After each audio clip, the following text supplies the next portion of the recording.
एक समय की बात है।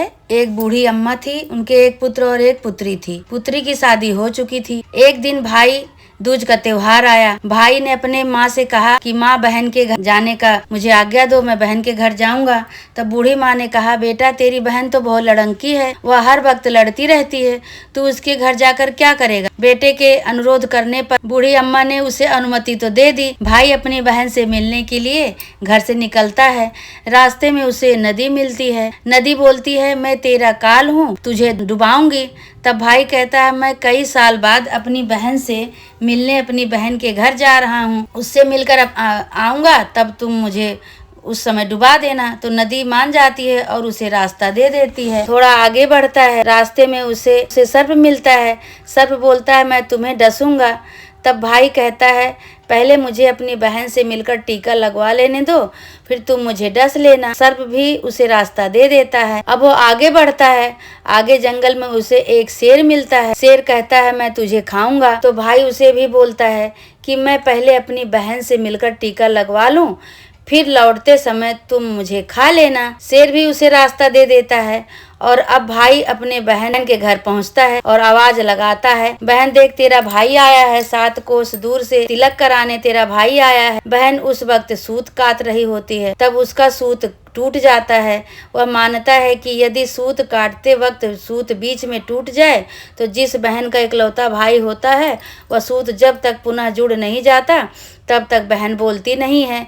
भाई बाहर से पुनः आवाज लगाता है। भाई की आवाज सुनकर जब बहन जवाब नहीं देती है तो भाई मन में सोचता है कि मुझ गरीब से मेरी बहन बात करना नहीं चाहती है, तो माँ सही कह रही थी कि मुझे यहाँ नहीं आना चाहिए था। यह सोचकर वह वापस जाने लगता है। इतने में वह पुनः सूत जुड़ जाता है और भाई को आवाज देती है और उसकी तरफ दौड़ती है और उसे बात न करने का कारण बताती है। बहन बड़े प्यार से और स्नेह से अपने भाई को घर में ले आती है और वह अपनी सहेली पड़ोसन के घर जाती है और उससे पूछती है कि सहेली, कोई जान से भी ज्यादा प्यारा मेहमान आए तो क्या करना चाहिए। पड़ोसन मजाक में कह देती है कि तेल का चौका लगाना चाहिए और घी में चावल पकाने चाहिए। भोली बहन पड़ोसन का मजाक समझ नहीं पाती है। वह वैसा ही करती है और अब तो न चौका सूख रहता है और न ही चावल पकते हैं। इधर भूखा भाई उससे कहता है कि बहन भूख लगी है, खाना परोस दो। तब बहन बोली, भाई आज न तो चावल सीज रहे हैं और न ही चौका सूख रहा है।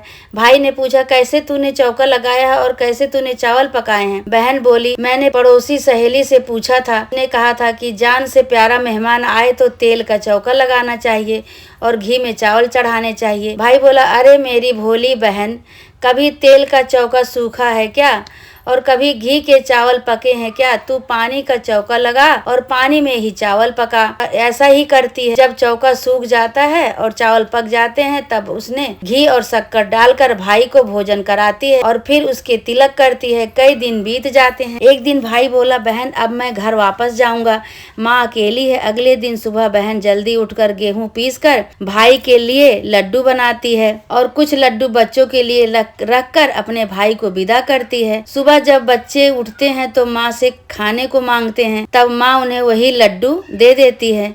तब वह देखती है कि ये तो सारे लड्डू हरे रंग के हो गए हैं। फिर वह चक्की में देखती है तो उसमें गेहूं के साथ एक सर्प भी पिस गया होता है। उन लड्डू को फेंक देती है और अपने भाई के पीछे भागती है। रास्ते में एक पेड़ के नीचे उसका भाई बैठा होता है। उसे देखकर भाई बोला, क्या हुआ बहन। तब बहन पूछती है, मैंने तुझे जो लड्डू बांधे थे वो कहाँ हैं। तेरे लड्डू मैंने अभी नहीं खाए हैं बहन, पेड़ पर टंगे हैं, ले लो। वह पेड़ से लड्डू उतारती है और वही गड्ढा खोदकर लड्डुओं को गाड़ देती है। फिर अपने भाई को सारी बात बताती है। भाई बोला, बहन तूने एक बार तो मुझे मौत से बचा लिया, लेकिन मेरे पीछे कईयों को साई देकर आया हूँ। और बहन को सारी बात बताता है। वह दोनों बैठे वहाँ बात ही कर रहे होते हैं कि बहन भाई से पानी मांगती है।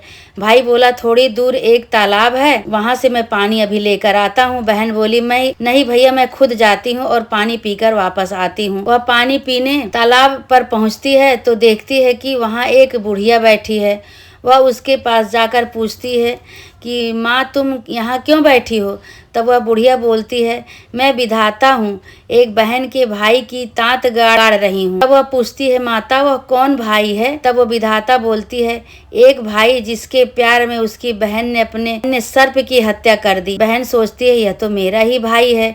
वह घबरा जाती है और विधाता से पूछती है, माता उस भाई को इस श्राप से बचने के लिए क्या करना होगा? विधाता उसे बताती है कि उसकी एक बहन है, जब वह उसे गालियां दे और उसकी शादी होने तक यदि हर घात को टाल देती है तो उसका भाई बच सकता है। वह तुरंत अपने भाई के पास जाकर वह तुरंत कहती है, भाई मैं तुझे माँ के घर तक छोड़ने चलूंगी, लेकिन रुक, मैं अभी आती हूँ और शेर के लिए मांस, सर्प के लिए दूध और नदी के लिए ओढ़नी लेकर आती हूँ। और दोनों भाई बहन आगे बढ़ते हैं। रास्ते में उन्हें पहले शेर मिलता है। जैसे ही वह भाई को खाने के लिए आगे बढ़ता है, बहन उसके आगे मांस का टुकड़ा डाल देती है। शेर मांस के टुकड़े को खाने में लग जाता है और दोनों भाई बहन आगे बढ़ते हैं। आगे उन्हें वह सर्प मिलता है और जैसे ही सर्प उसे डसने के लिए आगे आता है, बहन सर्प के आगे दूध का प्याला रख देती है। सर्प दूध पीने लगता है। वह दोनों अब आगे चलते हैं। रास्ते में उन्हें नदी मिलती है जो भाई को डुबाने को तैयार होती है, पर बहन नदी को ओढ़नी उड़ा देती है। खुश होकर नदी रास्ता दे देती है। अब वह दोनों भाई बहन आगे बढ़ते हैं और अपने घर पहुंच जाते हैं। बेटी को देख कर माँ खुश हो जाती है और बहन उसी समय भाई को गाली देने लगती है। तब माँ बेटे से कहती है कि इस लड़की बहन को क्यों लेके आया? तब भाई बोलता है, माँ बहन तो बहुत अच्छी है, पता नहीं इसे क्या हो गया, थोड़े दिनों में भाई का रिश्ता आता है। सब कहते हैं बहन पागल तो है पर भाग्यवान है। पर जब ससुराल वाले सगाई के लिए मिठाई लाते हैं तो बहन कहती है, इसकी मिठाई क्यों बांटते हो, पहले मेरी मिठाई बांटो। कई बड़े बुजुर्ग बोले, इसे भी भाई के साथ बैठा दो। सगाई शुरू होती है, वहाँ आग लग जाती है। बहन को तो पता नहीं था कि उसके भाई का घात है। उसने तुरंत ही वह आग बुझा दी। कुछ दिनों बाद शादी के कार्यक्रम शुरू होते हैं, परंतु बहन हर समय भाई के साथ रहती है। जब भाई की निकासी होने लगी तब बहन बोली, अरे इसकी निकासी क्यों करते हो, पहले मेरी निकासी करो और इसे पीछे के दरवाजे से लेकर जाओ। बहन के इतना बोलते ही आगे का दरवाज़ा टूटकर गिर जाता है। सब कहते हैं भले ही बहन लड़ंकी है पर बराबर भाई की जान बचा रही है।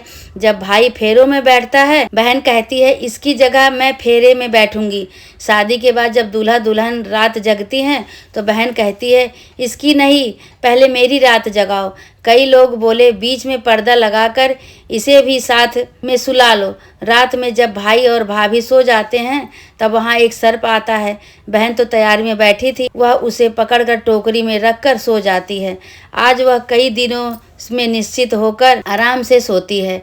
इधर उसकी माँ सोचती है, बेटी के उठने से पहले ही मेहमानों को विदा कर देती हूँ, वरना फिर शोर मचाएगी, लड़ेगी। जब बेटी उठकर देखती है तो घर में कोई नहीं दिखता। तब वह माँ से पूछती है कि माँ, सब मेहमान कहाँ चले गए? तब माँ कहती है, बेटा सब मेहमानों को विदा कर दिया है। तब बेटी बोलती है, माँ सब मेहमानों को वापस बुलाओ तभी मैं विदा होंगी। उसके कहने के अनुसार माँ सभी मेहमानों को वापस बुलाती है। तब वह माँ से कहती है, माँ आज के दिन के लिए ही मैंने पालने में पूत और चूल्हे पर दूध छोड़ा था और पागल हो गई थी। मेरे इस भाई पर 7 घात थी, वह टालने के लिए मैं ऐसा कर रही थी। उसकी यह बात सुनकर माँ और भाई बहुत खुश हो जाते हैं और सबसे पहले अपनी बेटी को विदा करते हैं और उसके बाद सभी मेहमानों को विदा करते हैं। इस दिन के बाद से ही हर बहन अपने भाई के लंबे उम्र की कामना से भाई दूज का त्योहार मनाने लगी। इस दिन बहन भाई का टीका करती हैं और यह कथा को सुनाती हैं। तरह ये कहानी भाई बहन की भैया दूज की कहानी संपन्न हुई। आप लोग ध्यान से सुनिए और इस कहानी को सुनकर कमेंट में बताइए कि आपको यह कहानी कैसे लगी।